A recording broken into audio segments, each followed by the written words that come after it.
if you're Eastern Europe, and right now everybody that didn't think there was a threat now realizes in the United States, we understand that. We're a warring nation. In the UK, they understand it. They're a warring nation. In Canada hasn't had a war since the War of 1812, and Canadians still tell themselves they beat, America away. And Central Europe was cruising along 30 years post-Cold War, and life was going to be peace forever. And my boys were going to grow up in a peaceful world, and that's ended. And we have an Eastern threat. We understand in every nation now that there is a peer or near peer threat. And that by the way, we understand that if you don't have a VLO jet, you're going to die. And you just have to look at the Russian losses in Su-35s to realize your fourth-gen asset is not going to survive against the SAM threat that exists even from the Ukrainians, which are Russian capability, go figure. Altitude. Tower, Delaware Station is release to you, runway 4 left, wind 040 at 5, clear for takeoff. Seats high, altimeter 0 eyes, we're clear for takeoff, clear for the airspace. Viper check 2. My program curve was at 354. Set.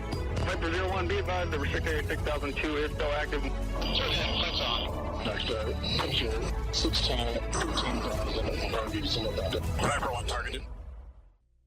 Well, all right, Billy, we're off to the races. Thanks for joining me on the podcast.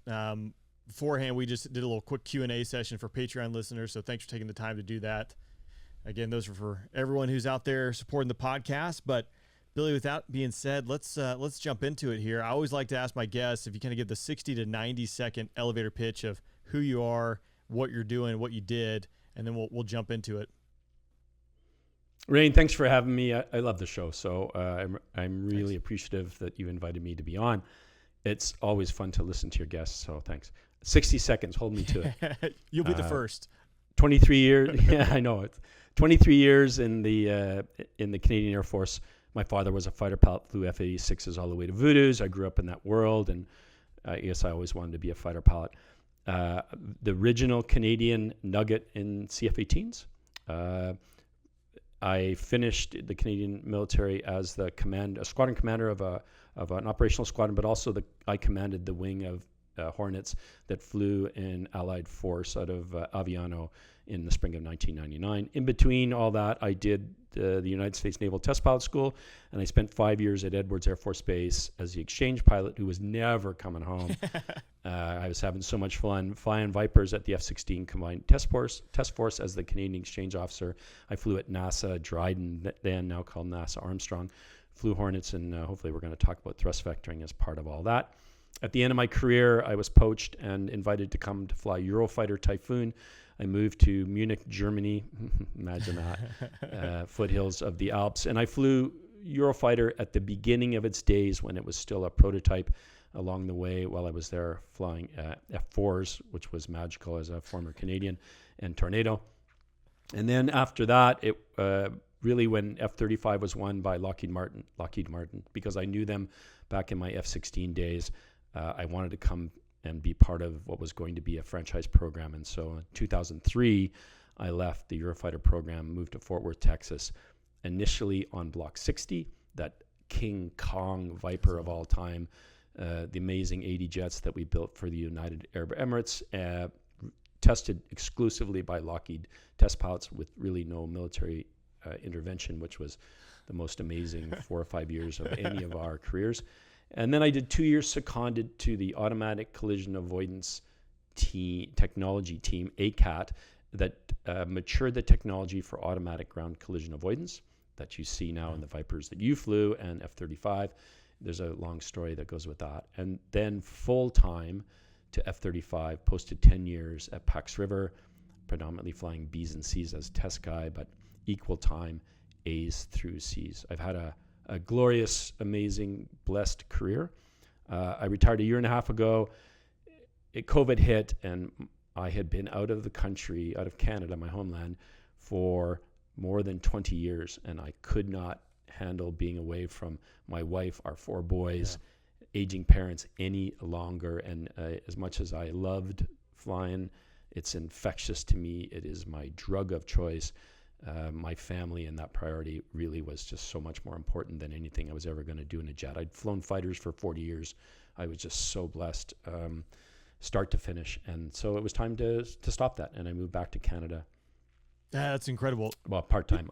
I still live, we still live at Pax River, but my accent is coming back very heavily Canadian these days. Once you go north of the wall, I imagine it has to come back a little bit there, right? You know, I tell people, if you don't, down south, you don't understand my accent, go watch the movie Fargo and you'll figure me out pretty quickly. Billy, that's an incredible career. And I mean, obviously you're still going at it. You've flown more fighters than obviously most people. I can only imagine flying some of those jets. It sounds incredible.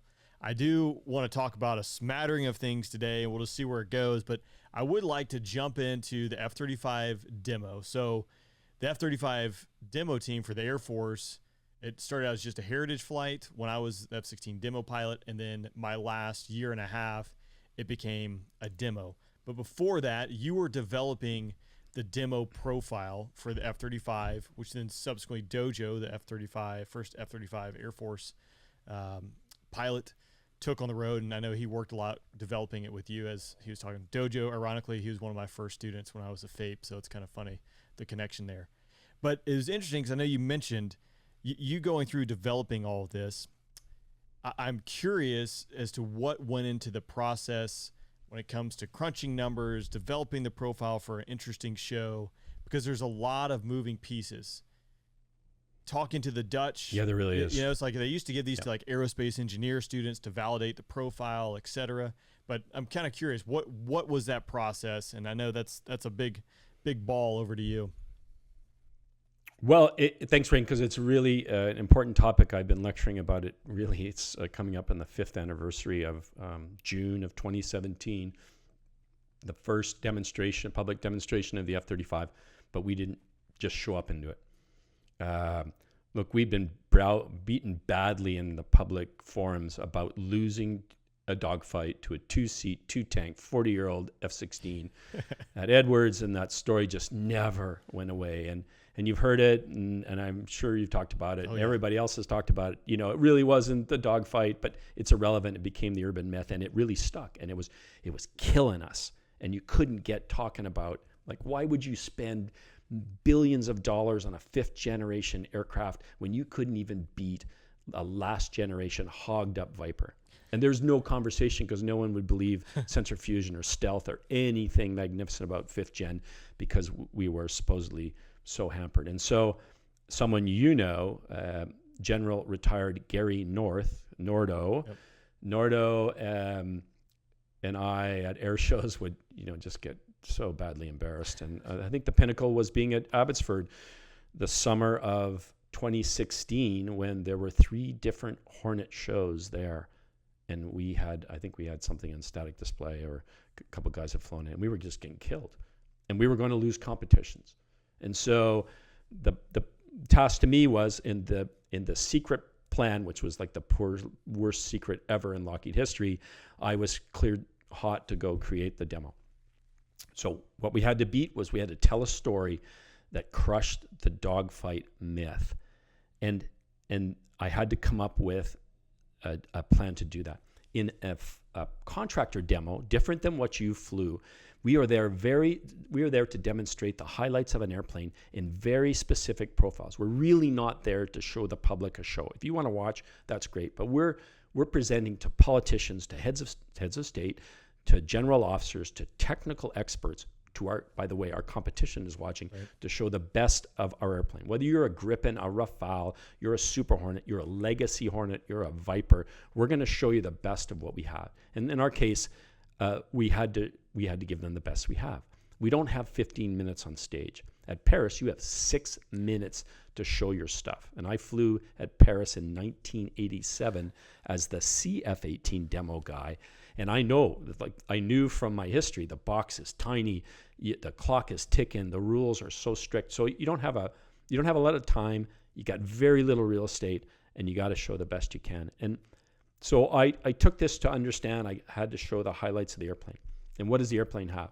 It has a 43,000-pound thrust engine, the biggest monster fighter engine of all time. That's Viper power, Right. like raw brute power. It has slow speed capability like the legacy Hornet that I did air shows in. So it could do a square loop, and it could do a slow speed pass at 35 alpha, totally controllable. And oh, by the way, climb away on just sitting on the afterburner vertical after that. And it could sit at high alpha. It can sit at 50 alpha, yawing at 50 degrees a second, which is not a Raptor, but he's got thrust vectoring and I don't. Right. And that's kind of Raptor-like, forget the Russian airplanes.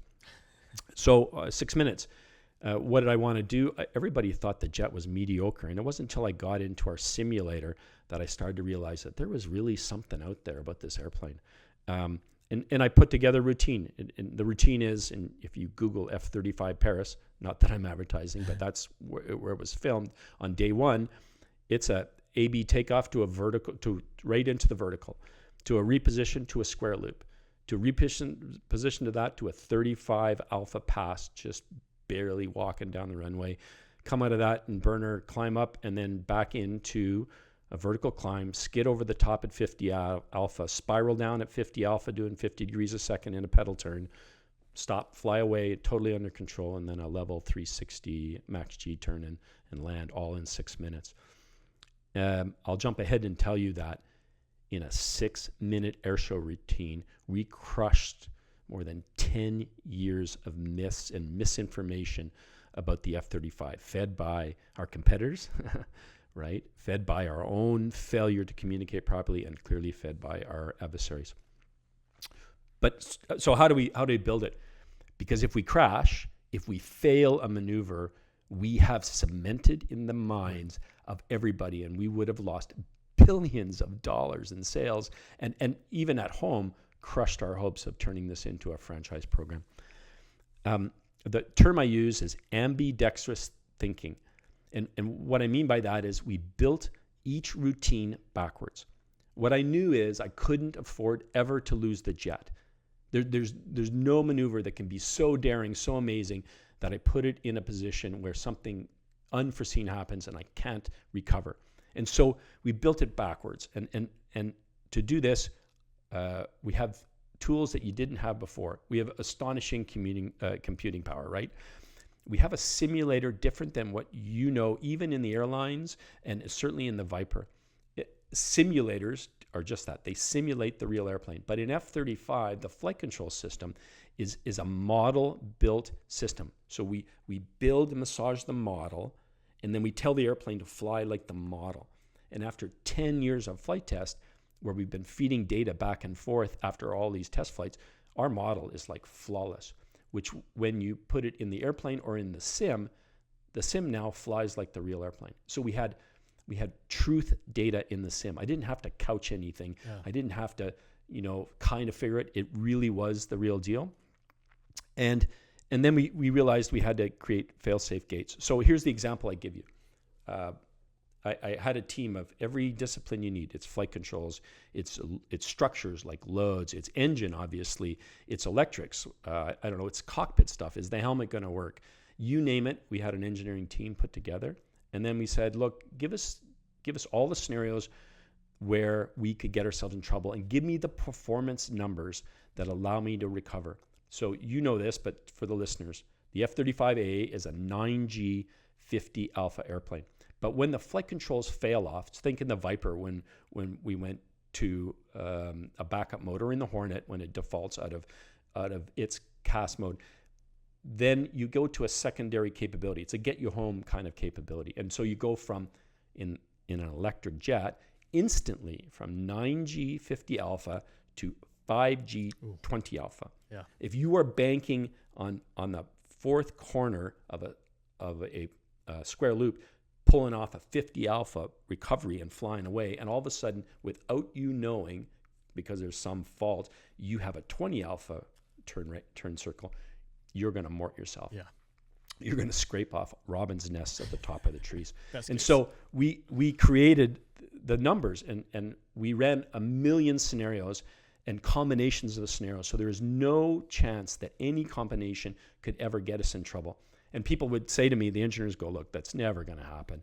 And there's no way those combinations are going to happen. So I flew Eurofighter Typhoon. And in the Eurofighter Typhoon, way back when, the chance of a double engine failure of a Typhoon was 1 × 10⁻19. That's not in a million lifetimes of our grandparents and great-grandparents and so on. Like, impossible to imagine. And how did we lose our first Typhoon? A double engine flameout of the 2-seat Spanish prototype, and it pancaked into the ground in Spain. So when an engineer says to me, that can never, ever happen, my response is, I will never, ever believe you. I don't believe you. So we created the Christmas of 2016 into 2017, over Christmas, even after all the sims I'd done hundreds of hours, we ran the simulator by itself and said, look, just do all the failure modes and make sure it can't crash. And so remember that example, I'm pointing straight down like this. It's really the 4th corner to happen. Well, that number happens to be 2,387 feet is the worst case when everything fails, you make it out of here and still fly away. And I can't do that math in my helmet pointing at the ground, but I can remember 2,500 feet. Yep. And so all of a sudden I set a number that goes, look, you can never be pointing at the ground less than 2,500 feet. And then I would back it up to the 3rd corner and go, okay, we know how much this is. And oh, by the way, I did all the variations. I said, okay, look, you should be 200 knots, but what if you're 250 or 350? What if you're 150? What if you're heavy on fuel and you got 10,000 pounds of gas, not 6,000 pounds like you think?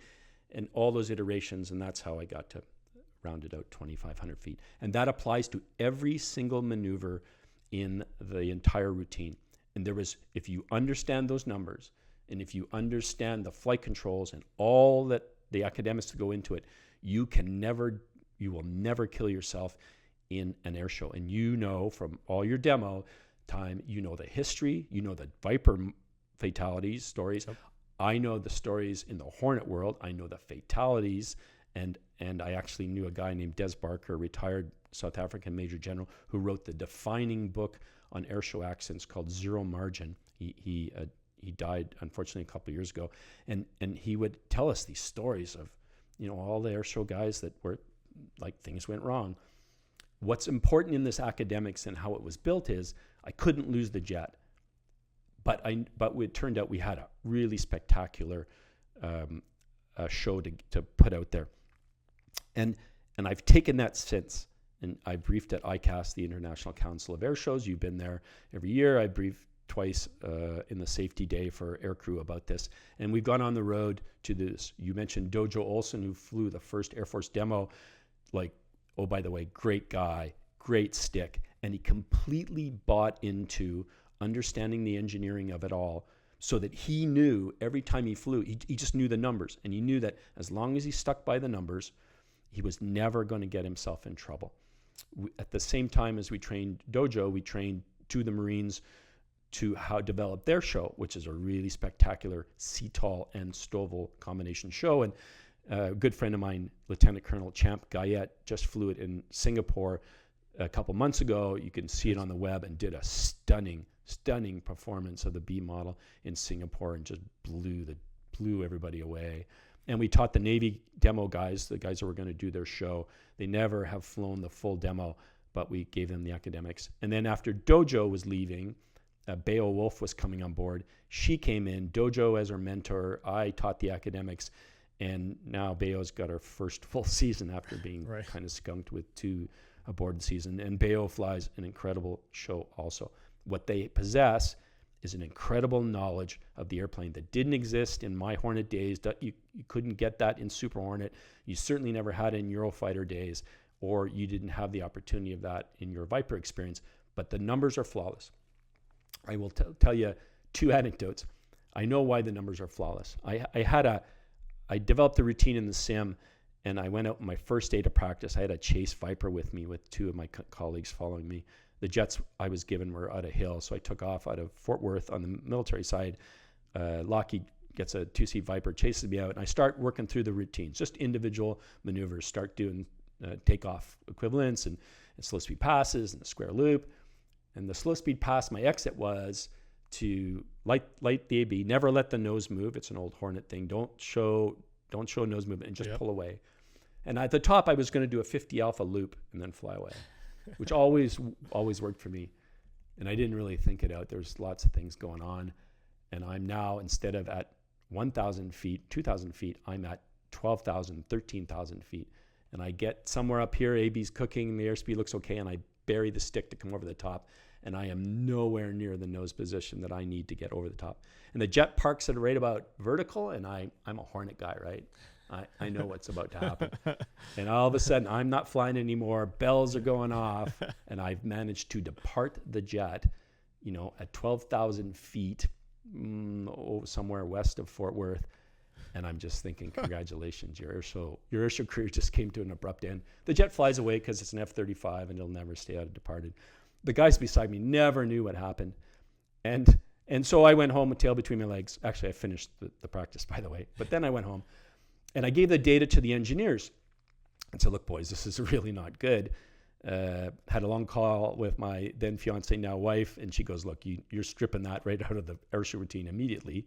And then I tell you the story because the next day we went back in the sim, and I flew in the same environment, and in the sim, the jet departed because the simulator was exactly like the airplane. And that gave me the confidence moving forward to know that I could do everything in the sim and not have to worry that it wasn't quite right.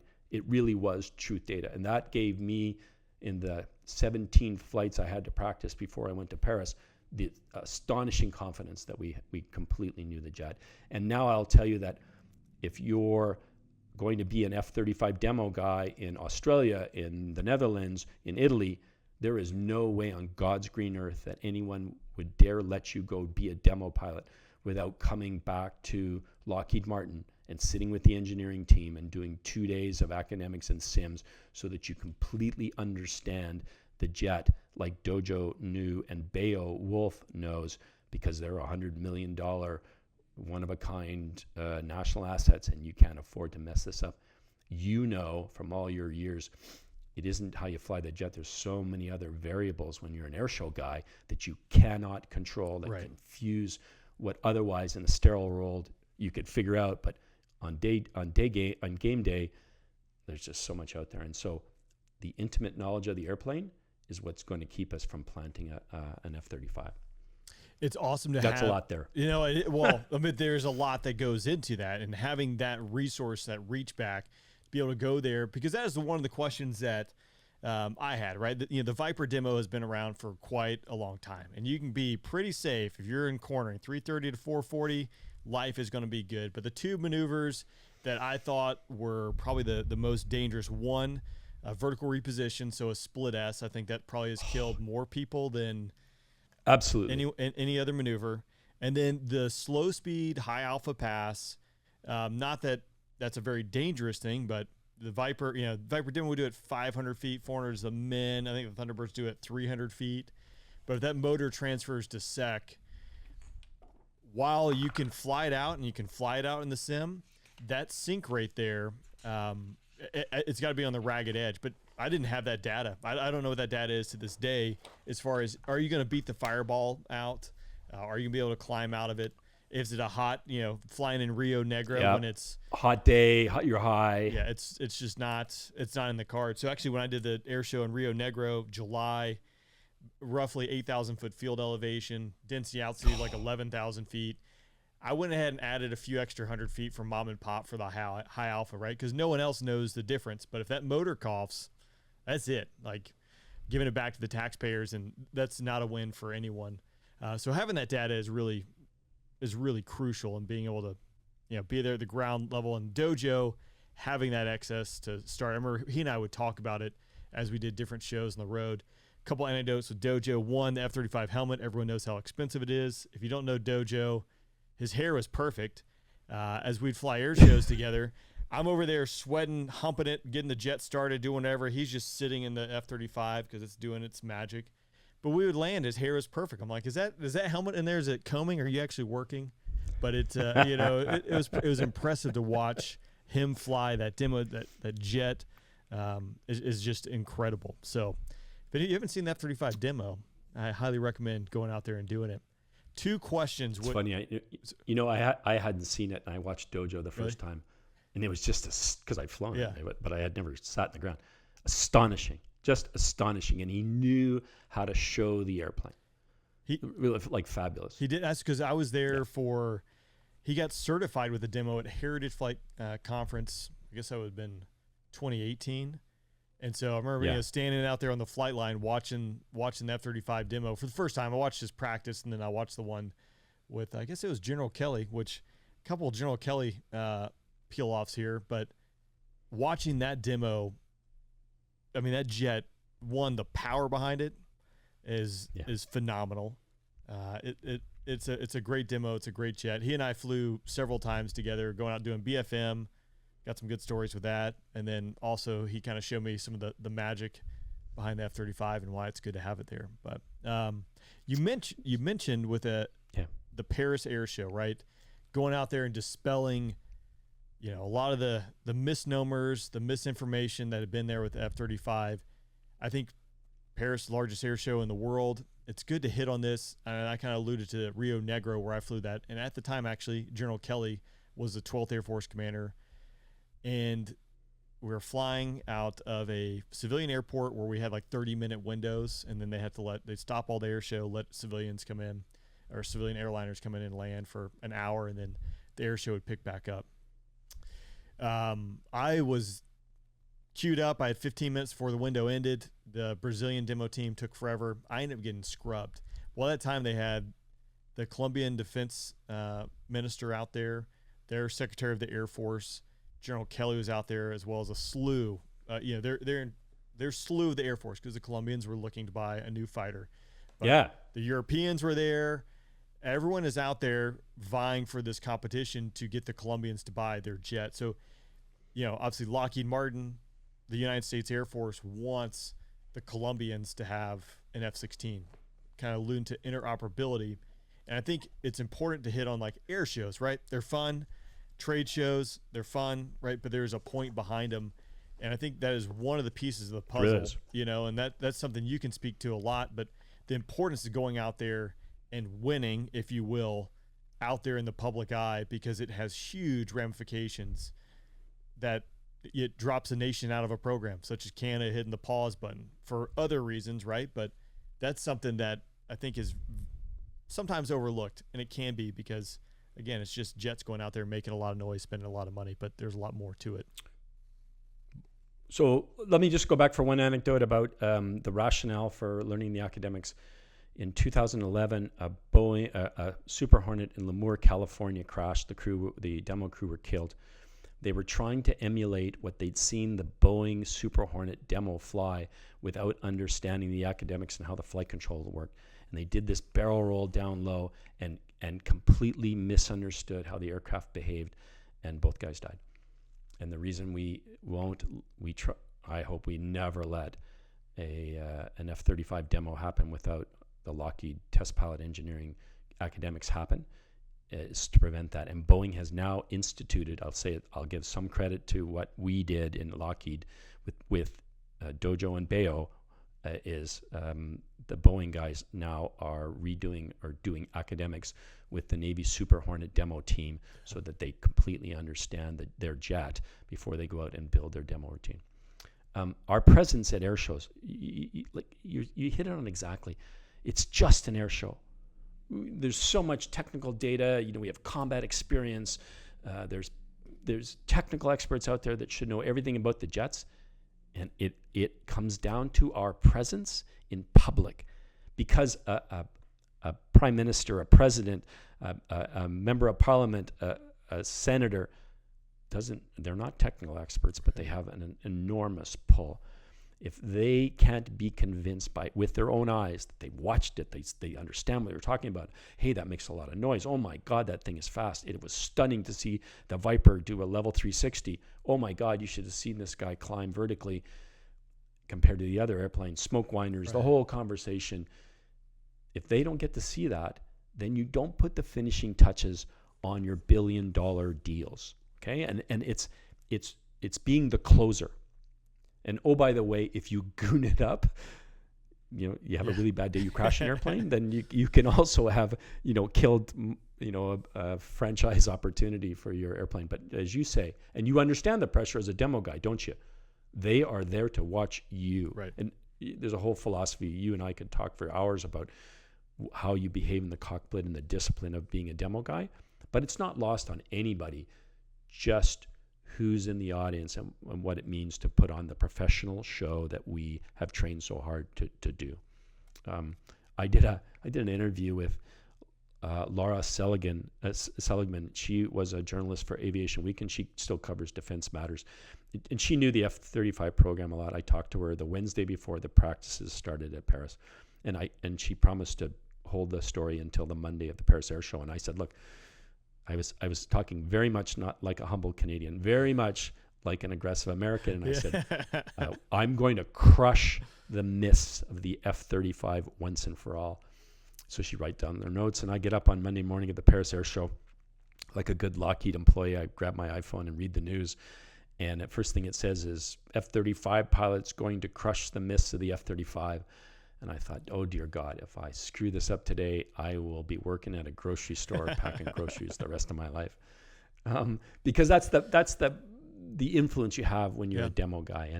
And again, I'll say it for the third time, the discipline to be that demo person, to never lose your mind, never believe those headlines, just focus on the show is always most important. But it's not lost on you how important your presence is there. Yeah, no doubt. And it's just one of those things, again, because the million things can go wrong. The variables at an air show are, it's not a sterile environment, even though it's supposed to be a sterile environment. It just gets weird. So it gets weird. Yeah. And that's not where you want to be when you're doing 600 knots at 200 feet off the ground, pulling a lot of G's, because that's just not going to work out well. I do want to actually, you mentioned, so the Super Hornet, which is interesting. I have no Hornet experience whatsoever. I've watched the Blue Angels a bunch. And I mentioned, I think the split S is the most dangerous maneuver. I do watch the Blues, and this is one of those things. The deviance, or the deviance of normalcy, right? I think that's the right term. Their loaded roll and takeoff. That makes me cringe every time. Maybe that is something that is completely normal, but I look at your max AB, you're slow, and you're doing a loaded roll, low to the ground. Do you have an out there? I'll tell you what, the Hornet guys, after I was a demo guy, have been doing it Legacy Hornets for years and years and years. You are certainly slow speed, and if you failed an engine or something like that, you just killed yourself. And oh, by the way, you don't have any ejection margin. So I don't know that by the safety criteria that we've been talking about, you would live through that. Do you have enough power and flight control capability? Absolutely. But are you living by the safety margins that you and I were just talking about? No. Okay. Yeah. All right. At least as I watch it, I was like, man, that just looks sporty. But again, doing a high alpha pass, a high density altitude, you're probably riding the rocket seat for that. Kind of transition here, tying on that thread, the F-35. So a lot of experience. You have a lot of experience across the board, flying a lot of planes for many nations that are flying across the globe. Can you kind of talk to me about, like, why is the F-35 important? Why is that next? What are some of the benefits we see with the F-35 coming out? I know you're not a Lockheed Martin spokesperson, but I want to lean on your experience there because I think it is important to pull. Well, I think I want to go then. Let's go back to the great interview you did with General Kelly. And I want to talk about the term that he used. We talk about interoperability a lot. That's not the term that we really want to apply when we talk about F-35. I think I want to use it, and I will from now on, by the way. I'll use what he said, and it's interchangeability. And I'm going to go back to my fourth-gen roots. In Central Europe, in USAFE, we learned in the fourth-gen airplanes, Hornets, Vipers, Eagles, how to be interoperable. We did squadron exchanges where we went to Bitburg and back in the day and flew with Eagles. We went to Hahn and flew with Vipers. We went to the Netherlands, flew against F-16s or with them for a week, and then they would come hang out with us. We learned how we each flew. We learned the culture of the nations, and we learned how to do exercises together. Okay, and so we were a formidable force, outnumbered back in the day, but we could fly together. We did the tactical leadership program. Back in my day, I went to it. It was at Jever Air Base, in northern Germany, but it's moved around Europe. It still exists. you'd show up with 20 different airplanes. Basically, you show up with your wingmen, bring your jet, bring your ground crew, and over the month period, you do progressively more difficult tasks as air-to-air and air-to-ground guys. And ultimately, you were a 20-ship force. Yeah. Okay, and so we learned to be interoperable. TLP was the great example of that. But, and there's a big but, the USAF airplanes were never like the Dutch airplanes, okay? And you know this, and I know it because I flew Vipers and Hornets in the States. My Canadian Hornet wasn't a U.S. Navy Hornet, and the Dutch Viper is not an American Viper. And I learned this in combat because I lived in Aviano and on a base with CJs, and we flew with Portuguese F-16s, and in our big guerrillas, we had Dutchmen and Frenchmen and Brits.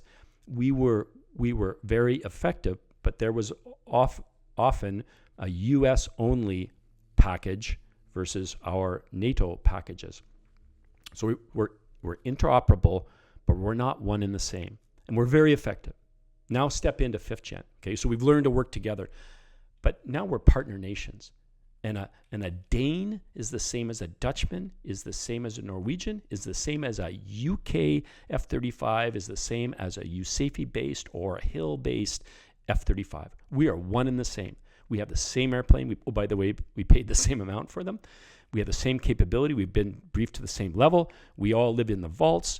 We all know 5th gen tactics, and we are pieces of a puzzle. We are on the same net, depending on the formation. Everything we do is a mind lock. And so we're not just the same amount of, equivalent Vipers going against the bad guys. We're a force multiplier when you put us all together. And that makes us an astonishing deterrent and makes us amazingly lethal now in the 5th gen world. Everybody's been trained at Luke to this point. At some point, right, there's going to be another base because there's just so many other guys coming. But everybody's been briefed with the same mindset. There's no haves and have-nots, which was really the case in 4th gen. We are all the haves. We are interchangeable. We lock like pieces of a puzzle. And we will be, maybe not omnipotence a little too much, but we will be very, very powerful moving forward. When you talk about what does that mean, so let's jump ahead and remember that in multi-domain operations, F-35 is the key enabler of that. It's the key enabler that's going to allow us to work with space assets and, oh, by the way, ships. And, what are we going to do with Wedgetail? What are we going to do with advanced tankers who are communication nodes? Because we are a node of communication now. And, oh, by the way, I don't know, we're going to pick up P-8s, we're going to pick shipborne assets, and so on.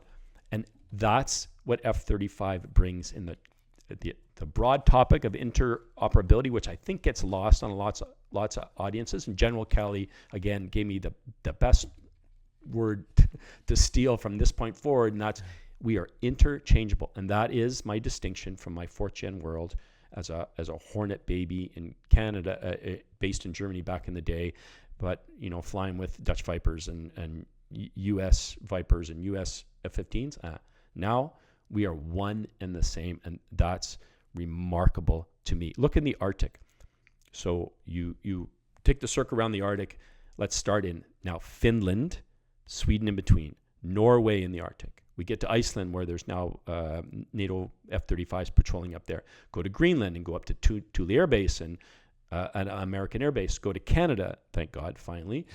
In the east, a place called Iqaluit, way up north. And on the west is Inuvik, which is a beam of Eielson, which now has 54 jets. And all of a sudden, you've covered the Arctic with F-35s. We're not arrogant enough to, or dumb enough to tell anybody, an F-35 sensor can actually see all the way through the Arctic. Yeah. But the sensor coverage and the network you build, especially in North America with modernization of NORAD, is astonishing when your key node is an F-35.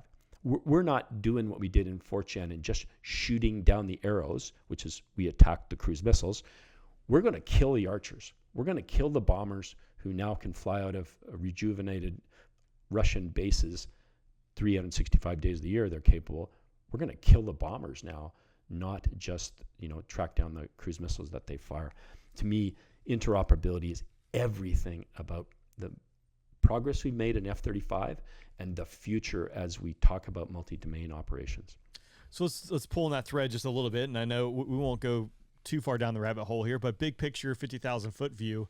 Why is that need there? We're talking, near peer threats. What answer does the F-35 bring to it? I know interchangeable, but I guess when it comes down to it, solving complex problems, what is the F-35 solving specifically? Well, remember that so if you're Eastern Europe, and right now everybody that didn't think there was a threat now realizes in the United States, we understand that we're a warring nation. In the UK, they understand it. They're a warring nation. In Canada hasn't had a war since the War of 1812, and Canadians still tell themselves they beat, America away. And Central Europe was cruising along 30 years post-Cold War, and life was going to be peace forever. And my boys were going to grow up in a peaceful world, and that's ended. And we have an Eastern threat. We understand in every nation now that there is a peer or near peer threat. And that by the way, we understand that if you don't have a VLO jet, you're going to die. And you just have to look at the Russian losses in Su-35s to realize your fourth gen asset is not going to survive against the SAM threat that exists even from the Ukrainians, which are Russian capability, right. Go figure. But we wouldn't march in there right now with a Gripen. We wouldn't march in there unless we had a whole lot of assets with a fourth gen platform. So that's what F-35 brings. But now you and I, as Americans, let's pivot and look to the West, because our real threat, we believe, is Asia Pacific. And J-31 and J-20 may look like our jets, but they're not. They're copied, and they have the same geometric shapes, sort of, but they're not the sophistication of an F-35 that, is manufactured, some of it from Skunk Works, which did F-117 and then did F-22 and now F-35. And 40 years later, there's manufacturing techniques that no one's going to copy overnight. However, they're going to beat us in numbers. And quantity has a quality unto itself. And by that, I mean, you throw enough airplanes up against us, and we're going to be shooting 3-1. We have a problem. If we cannot create a multiplier of our own numbers by being so well integrated that we all think the same, that there's no differences. You're not speaking Spanish when I'm speaking Portuguese because the other guys are speaking Italian, because the other guys are speaking German or bad Canadian. When we're all speaking the same language, like we do in F-35 land, now we're all together. And now we will win. And you can outnumber us, and we will beat you. And we'll beat you in a 5th gen platform environment with the 4th gen guys behind us doing cleanup, but we'll handle that. If we don't all speak that same language, then we're going to face some harsh numbers, and numbers, just the sheer volume might beat us. Does that answer the question about why we need to be the same? It does. And I think, so the answer, you probably agree, is the discussion has been, a mix of 4th gen, 5th gen platforms, because as you mentioned, quantity, that's a big problem that you have to solve. Like if they're throwing plane after plane at you and you only have so much, and as we always do, we say we're going to buy X number of jets and we end up buying a third of those. So ultimately, it's probably without a guarantee we are not going to get the number of F-35s that we want.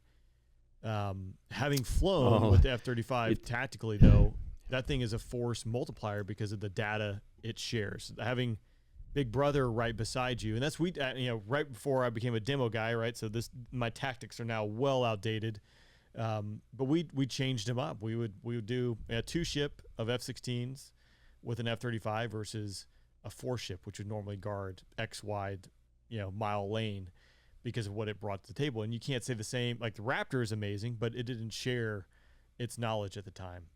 So is that the solution there, a 4th gen, 5th gen mix, or do you think we'll get enough F-35s?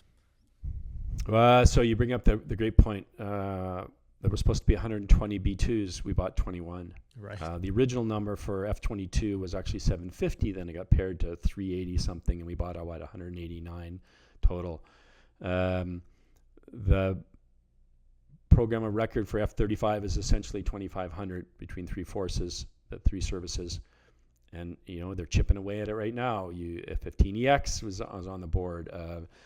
F-35 just got slaughtered in Congress, again, for a host of reasons. Not that it doesn't happen every year, but, bad publicity. The purchase, the budgeted for this year is a reduction in F-35 purchases. And when you start chipping away at those big numbers, and those numbers have to happen sustained for a lot of years to populate the entire force.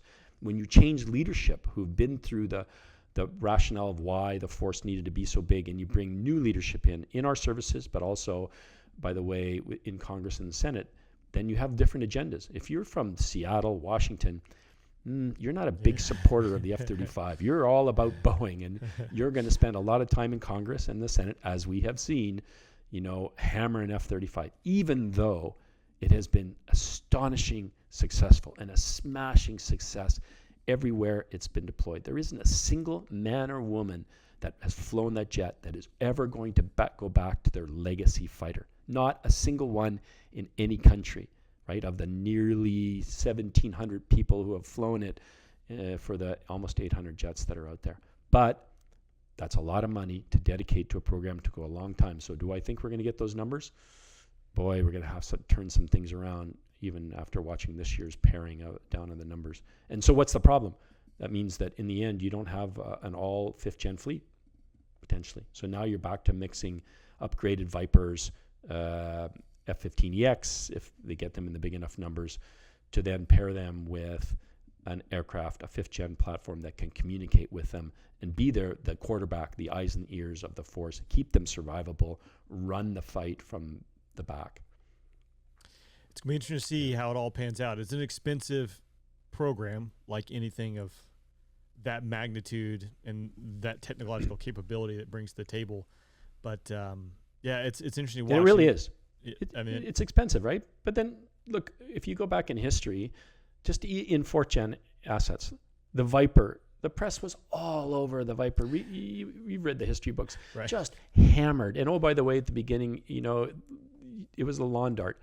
The Eagle was expensive, didn't work in the beginning, and hammered. C-17 was a lemon that sat on the ramp and didn't move in Charleston, South Carolina when it was first delivered because no one wanted to fly it.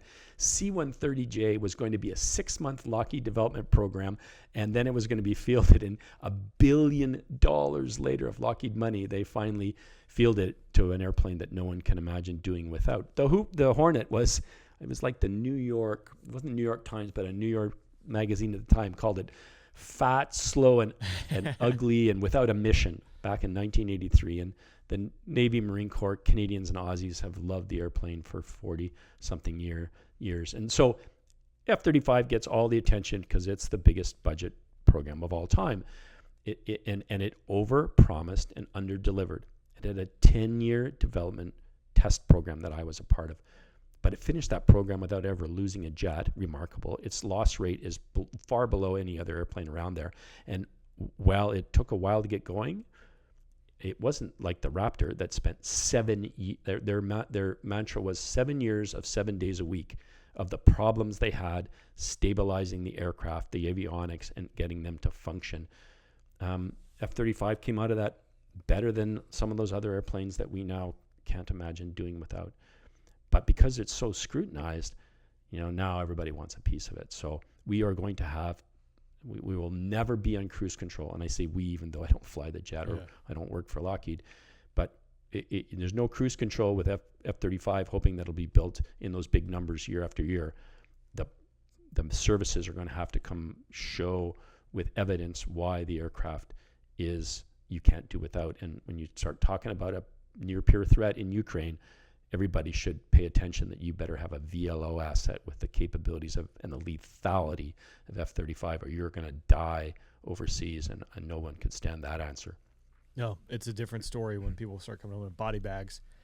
The F-35, I wonder the amount in today's time. I know every plane went through that, right? It's expensive. It's not going to work. The F-35 seemed to take a couple hits, and I think in today's age, there's so much media out there. There's so much social media out there. So it's different tactics, and that information can spread like wildfire. Also, you can talk about adversaries who are manipulating, news stories, et cetera. That's a whole nother rabbit hole.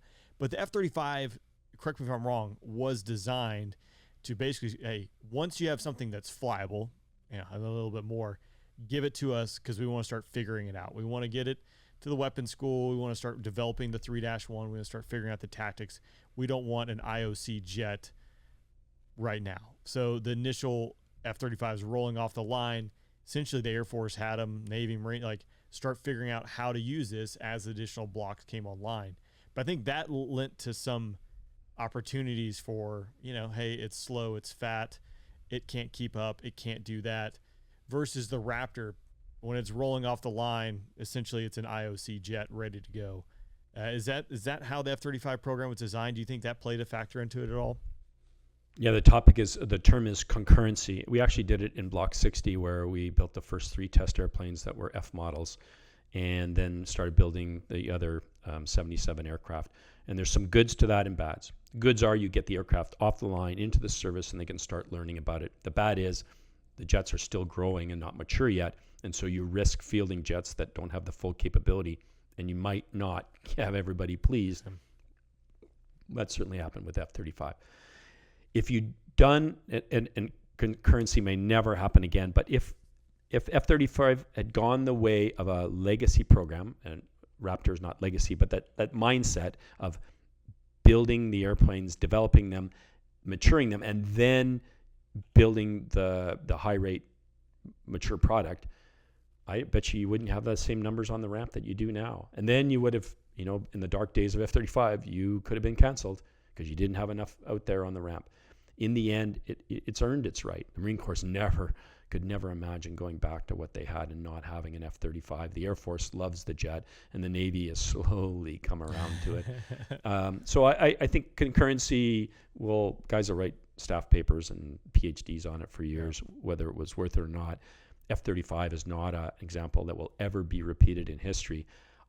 Because of my example in Block 60, I am a believer in what concurrency, the positives of what concurrency is. I have lived on the other side of that fence where other conditions have essentially stalled a program and effectively killed its potential. That happened in Eurofighter and for the Dassault-built Rafale. Both of those airplanes were first flew 1986, 1987, Cold War airplanes of the Euro Canard design, and they were going to be in big numbers. But then the Cold War ended in the early 1990s, and the government stopped believing war was ever going to happen, and it lost the momentum. So even though there were prototypes out there, the production airplanes didn't really happen, and the program didn't get going for years and years afterwards. And that had nothing to do with the design and manufacturing and testing of an airplane. It had to do with the external influences. If you'd done that with F-35, you potentially, in a different time frame, would have had a real risk of something changing in the world, and that aircraft would have ended up in small numbers, been canceled early, and we would be flying upgraded Vipers and F-15EXs as our frontline fighters. So concurrency, good and bad. I just think there's a lot of positives to the end result in our program. A lot there. I think we just scratched the surface on the F-35, but I would like to pivot a little bit, talk about a few more things. Again, we could go on and on, especially with your background, but I want to jump to AGCAS because this is something I would say near and dear to my heart. It is something that catches a lot of attention and to this day has saved a lot of lives, and then there are lives lost by not fielding this technology. So you're part of the initial development of AGCAS. My squadron, when I showed up to the F-16, we deployed about 6 months after I got there. We were the first 2 squadrons to get it. We went to the Middle East to go fly around Jordan and Syria. Our sister squadron went over to Afghanistan. Both our squadrons had a GCAS, and I think our squadron had the first accredited save for our Air Force with that. Can you talk to me a little bit about the development of a GCAS, what it is, and then we'll just take it from there.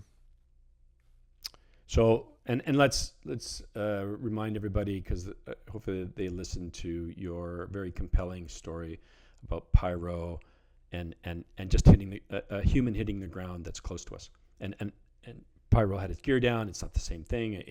Auto GCAS wouldn't have worked that, but it's a notion of we've killed so many guys in everybody's lifetime and everybody's career. They know someone that died hitting the ground. CFIT, controlled flight into terrain, is an indiscriminate killer.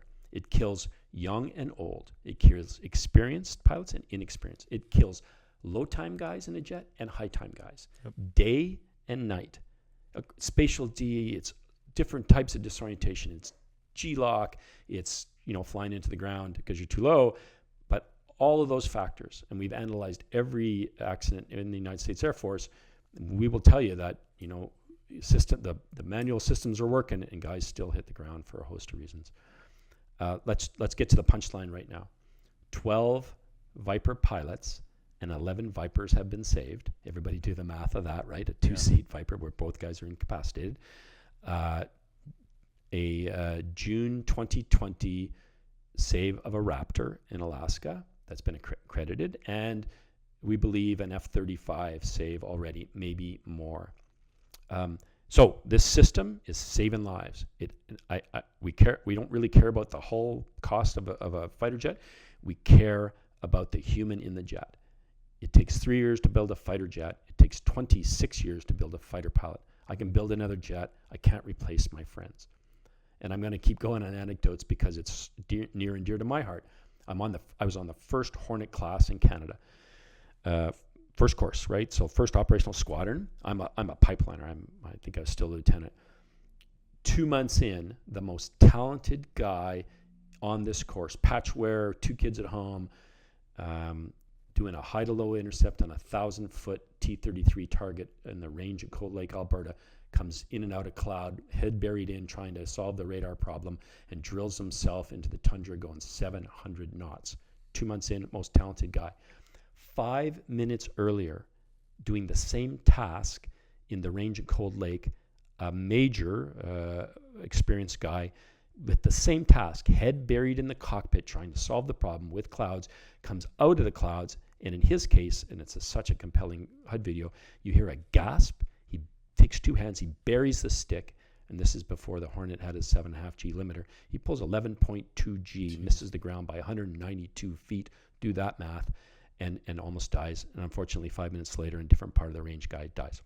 Jeez. We killed guys 2 months into my, let's call it operational life.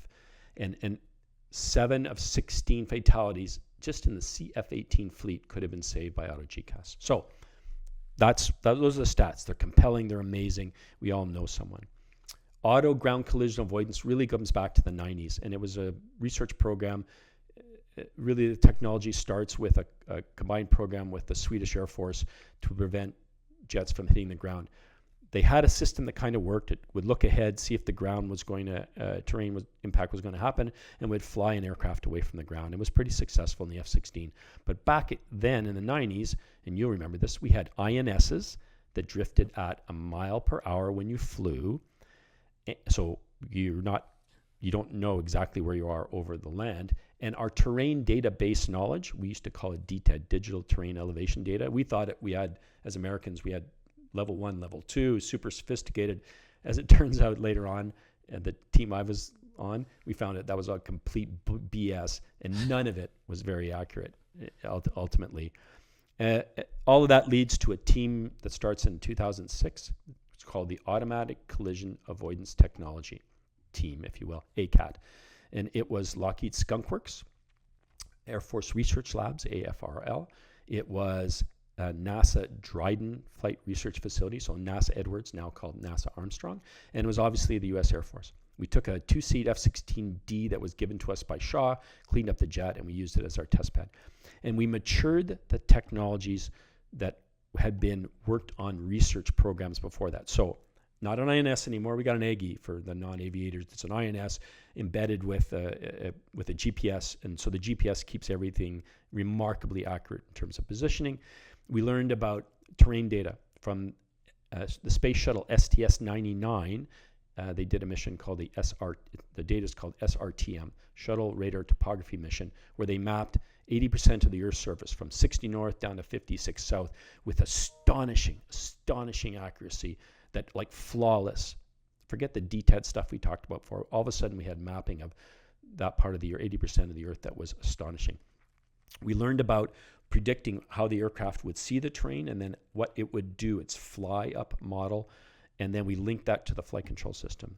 And we came up with the the 98% solution. And in a 2-year period, it was remarkably accurate. I could fly. The fans that look at online know about Star Wars Canyon, and they see F-35s flying through there all the time.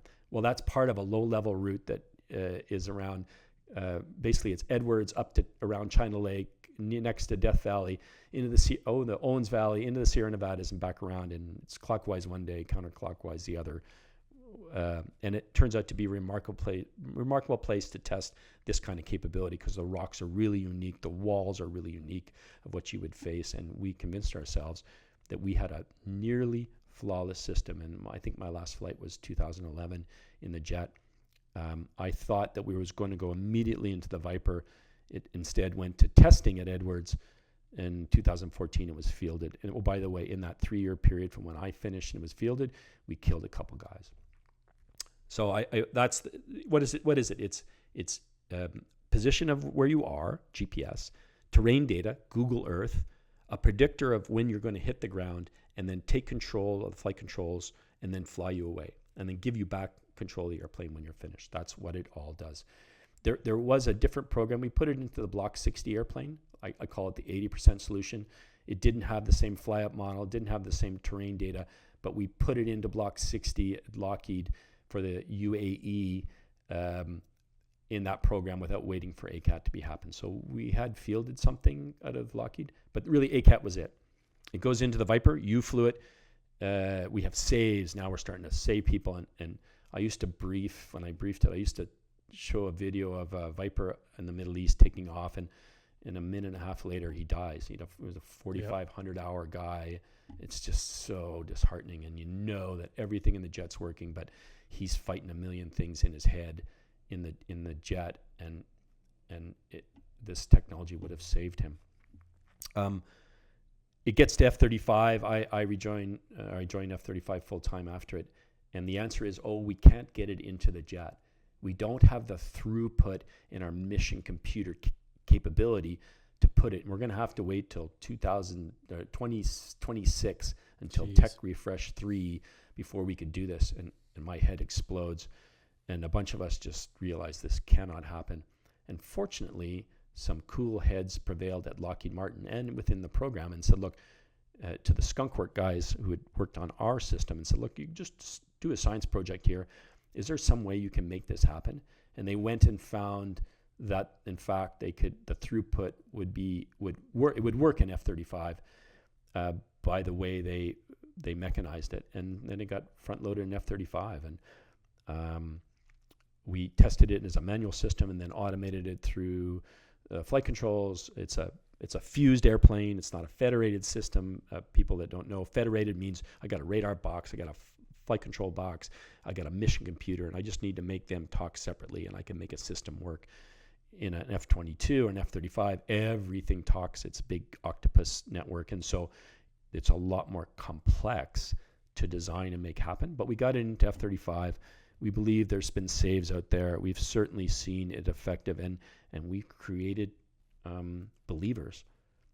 One of the cool fallouts of this is I flew with a Marine Corps major, Latch Lippert, and he was at Pax River with me as a good Marine test pilot. And he was doing the beginning of this testing when it was a manual system. And he wrote a staff paper to his Marine Corps headquarters guys and said, look, we have to do something about this.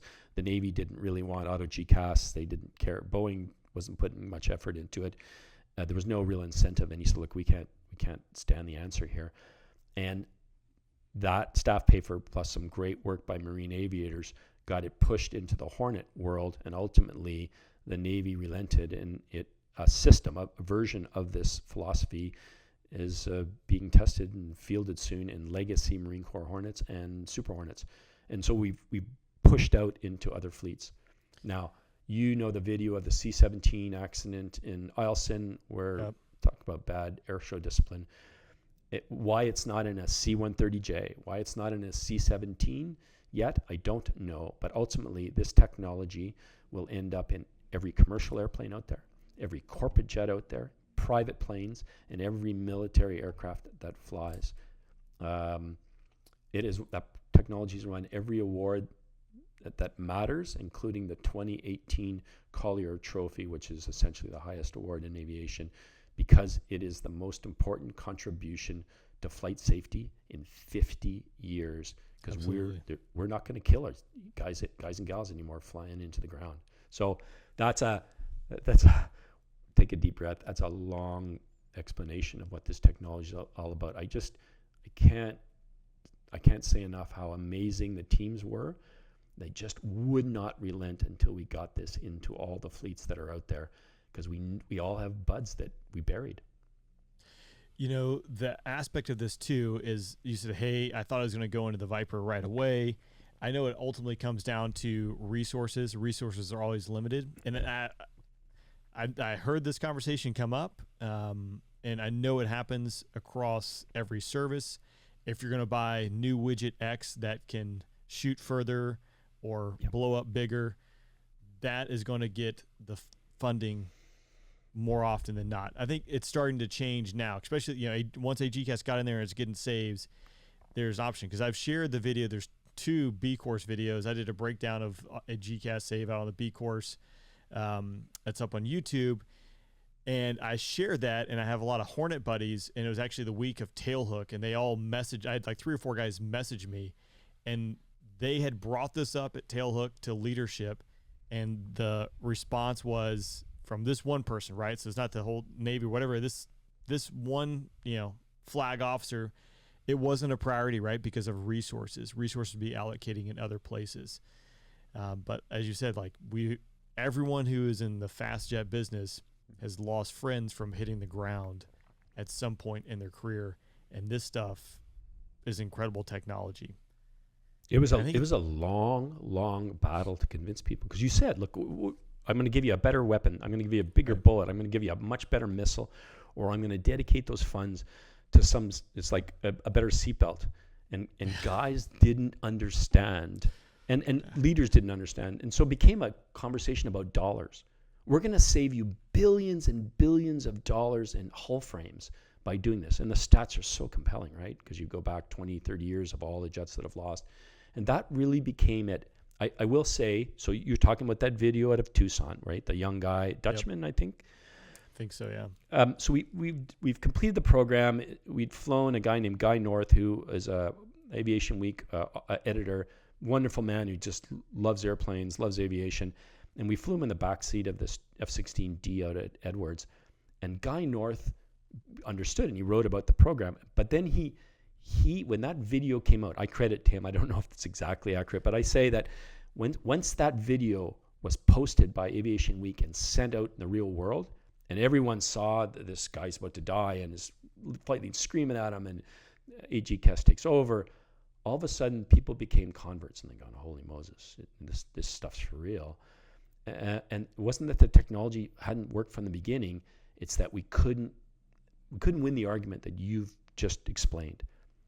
You know, it was bullets and beans versus this flight safety thing. Now you go, think about a senior leader that would turn this down now. I would make sure that the widow of the next guy killed knew that guy's name and knew his home address, and I'd march that lady right to the door to say, this man's responsible for your son or your husband's death.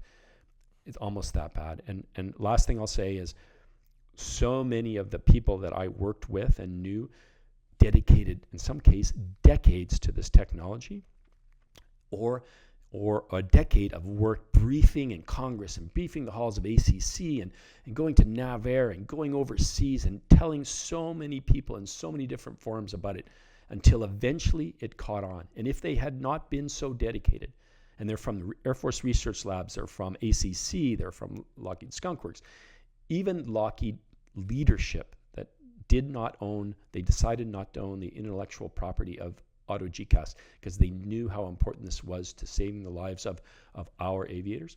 All of those collective folks are responsible ultimately for the success of it being fielded, and now we're saving lives. And by the way, in T7, it's not in the first tranche for T7.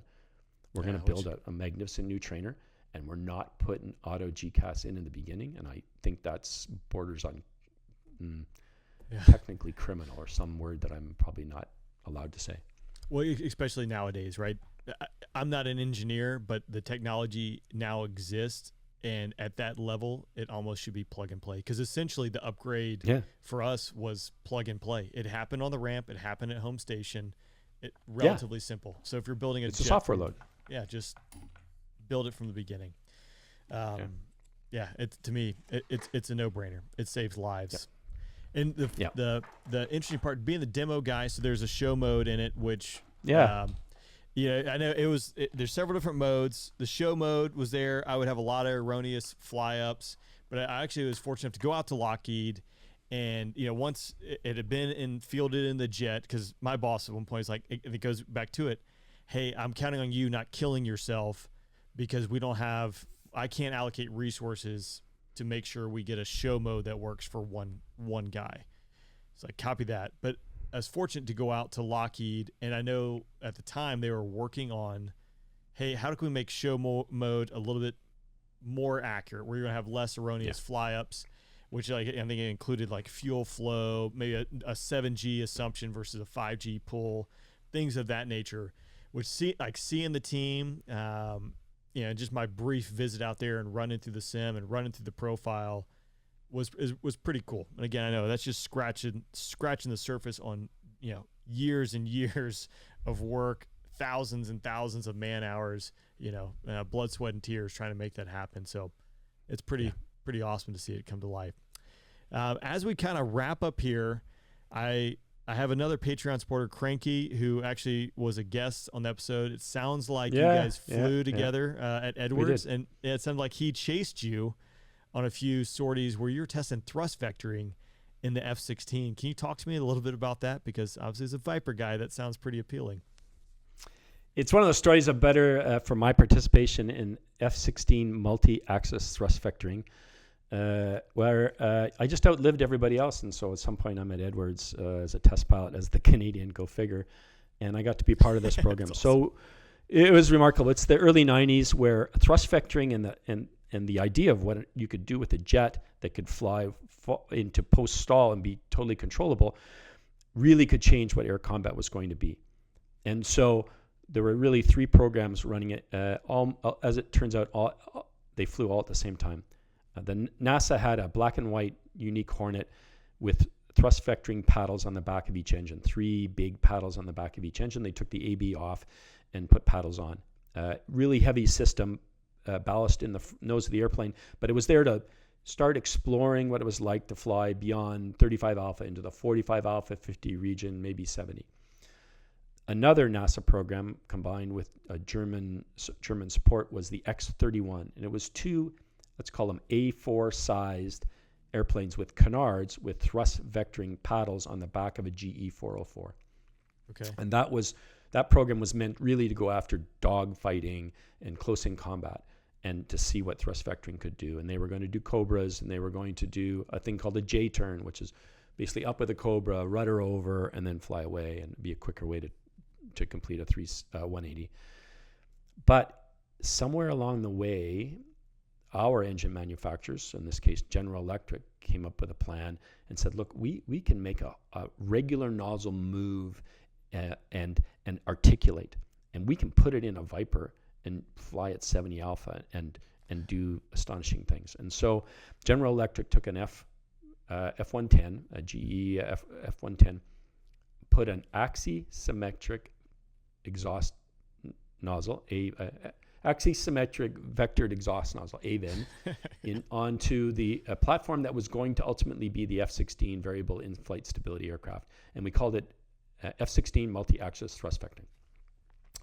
And now you're all of a sudden, with very little, ultimately, mods to an airplane, a couple 100 pounds in the back to put a GE engine in there, some ballast in the front, really as much because it was a test airplane, put a spin chute on the back because it was still a test platform, and go out and let's go see what you could do in a Viper. And it was remarkable. It was my first flight in F-16 MATV was 70 Alpha.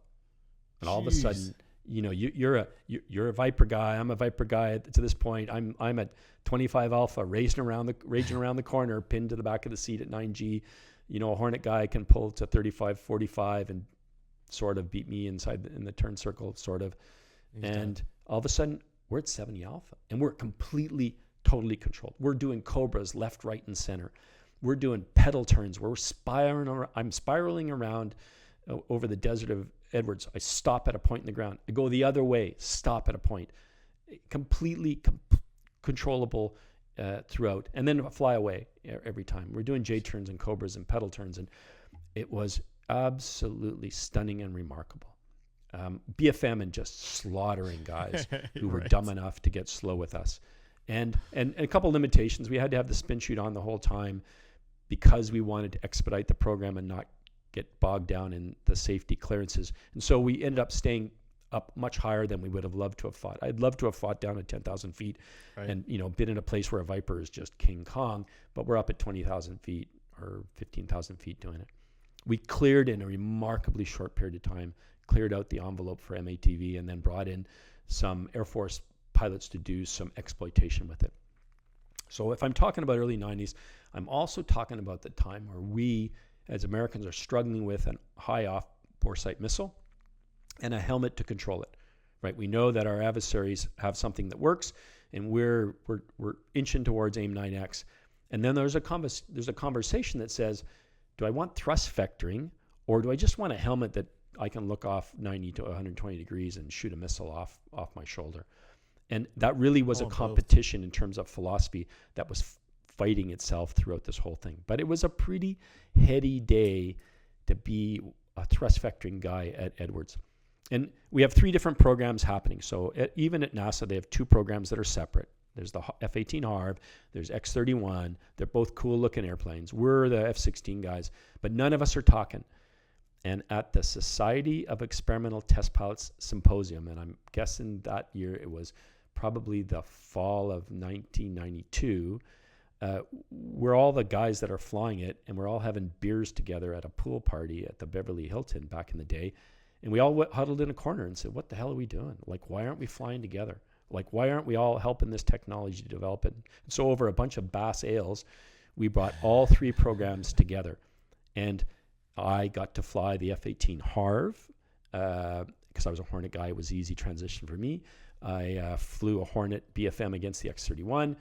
The 2 NASA primary pilots got to fly in F-16 MATV and see what our craft was like. And we swapped programs so that we could be exposed to each other and then talk collectively about what thrust vectoring was going to do.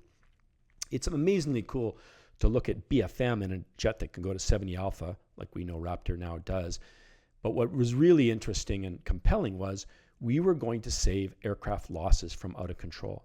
If you went back and look at F-14 stats, Eagle stats, Hornet stats of loss of control because flight control surfaces failed, because of hydraulic failures, all of a sudden the numbers are really, really compelling.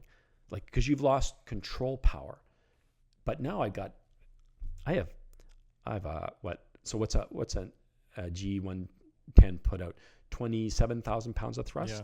Is it okay? Yeah. Now I have a pretty powerful effector back there to keep my aircraft out of control when I lose control surfaces, or I have major failures back there. I have a hydraulic failure that fails at half my flight controls, or I'm a Tomcat and I lose an engine. Now I have a real controllability problem, but I got a pretty powerful effector. It didn't work at high speed, so in MATV it kicked in below 300 knots. But all of a sudden, if you were in that mindset and you change from fighting a Viper mentality to a rate fight, or it's not a rate fight, to position fight like in a Hornet, oh my God, you're at 70 alpha and I'm pointing at some guy, I'm gunning him, doing a pedal turn around the corner, and you're just thinking, this is like shooting fish in a barrel. It was really astonishing. It was magnificent. And now, why didn't we mechanize it? Why didn't we put it in a Viper? GE promised it would be $1 million mod. That's probably a lie, but it was probably, a couple $1 million to put it in the Viper fleet, right? And all of a sudden, we're not pinned at 25 alpha anymore. We're King Kong with really very little penalty. And ultimately, our guys went up to General McPeak, who was head of the Air Force at the time, gave a great presentation, and essentially, I paraphrased because I wasn't in the room, but he basically said, thanks guys, but we're not going to buy it.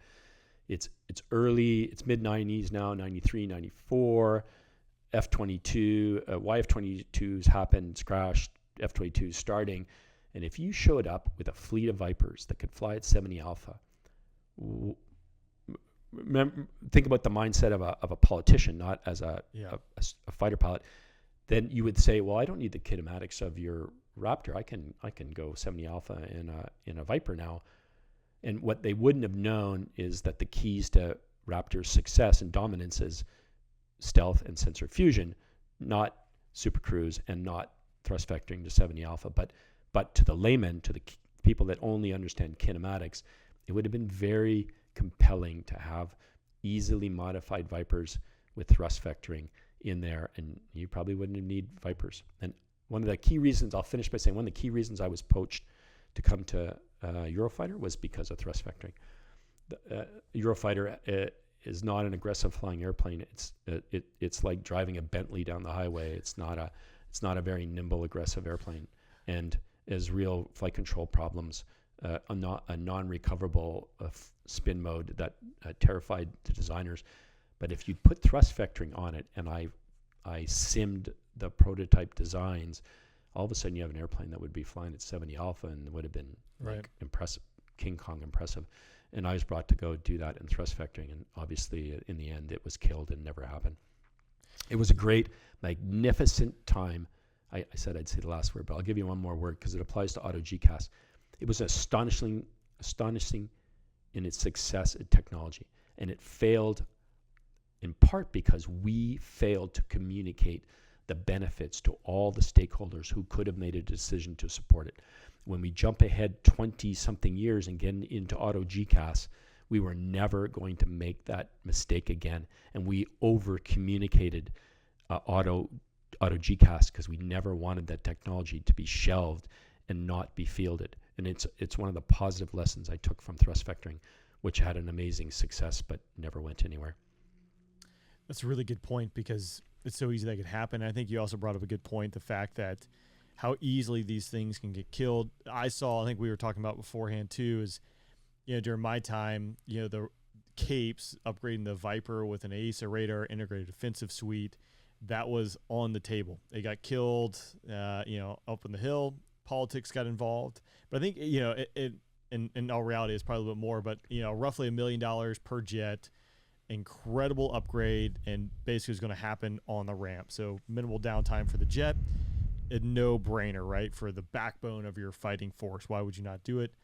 But one of the terms that was taboo to say was sensor fusion, right? That belonged to the 5th gen world, but that's what really it would give you in the Viper, having your radar, having your EA pod talking, having HTS, everything talking amongst one itself versus managing all these separate systems that some talk, some don't, having to interpolate.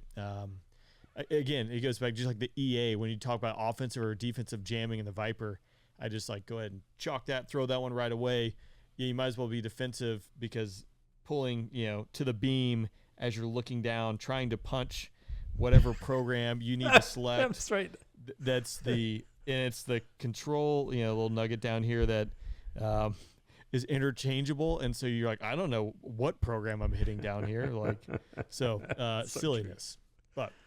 But it is interesting to see how all that stuff comes into play and a factor. But Billy, before we kind of wrap up here, I always like to ask my guests, if they found 15, 16-year-old Billy walking down the street, is there any advice you would give him, tell him to do or don't do? That's the toughest. I knew this was coming, and it was the toughest thing to me to think ahead of time, to be reflective of things. But I'll give you some philosophy that I've learned, and I flew fighters for 40 years, so I learned some things along the way.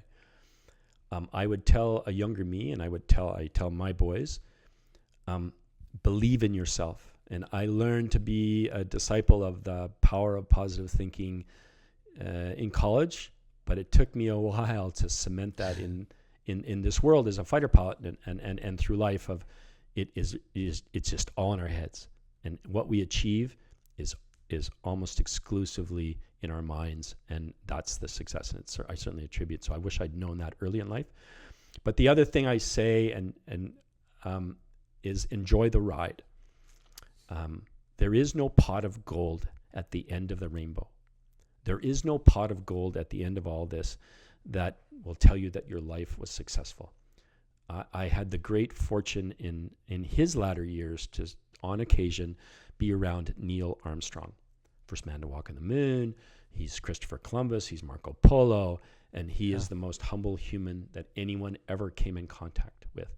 And he never, essentially ever, at least in my presence, or people I knew, spoke of walking on the moon and what he'd accomplished.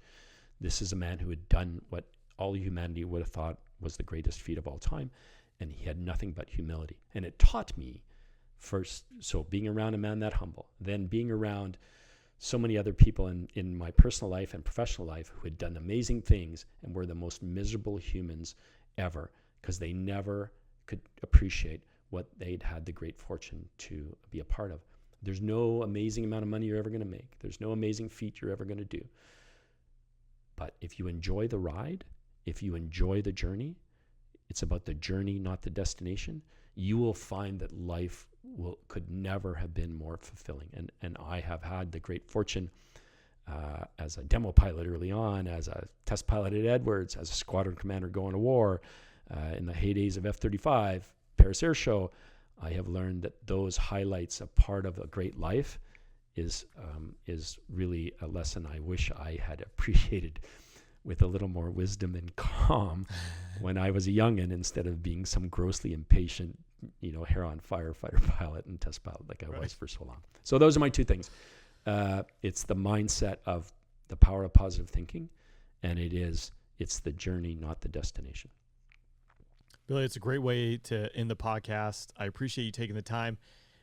We scratched the surface on 40 years in the fast jet business in about an hour and a half, so I think we skipped a few things. I'll have to have you come back on. We can tell a few more stories, hear a few more for sure. I really appreciate you taking the time today. It was fun to talk and hear a lot of stuff that's near and dear to my heart and very interesting. So thanks again. Rain, I love your show, so it was really a privilege to have the chance to chat with you. Thanks so much for having me on. I really enjoyed the talk.